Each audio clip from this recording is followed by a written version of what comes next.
Okay, here's the thing about this story is that I actually wrote it out, like physically in a book. Now, okay, it's COVID, right? So everything's on my desk.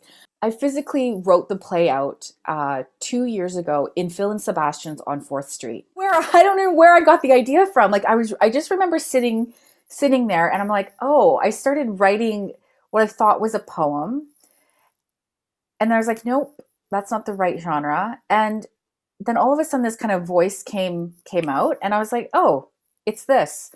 And it just kind of, again, like sometimes you have those moments as a writer that you just instantly kind of know. And so the first probably the first like 10 pages, it was easy to write. Like it just kind of flowed, and everything just kind of sort of found itself onto the page.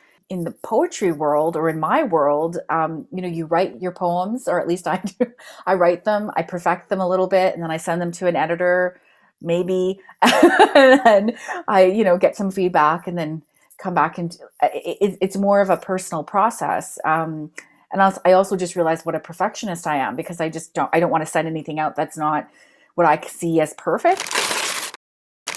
I think what's really important here too is to have more diversity, equity and diversity on stage. We have so much wealth of story and storytelling and playwriting, not just in Calgary, but across the prairies. And I think those stories need to be showcased and shown, and given a lot of support as well. So I hope that this is a way to really open the doors for emerging playwrights, because I think it's really hard to get plays published. It's hard to get them on stage.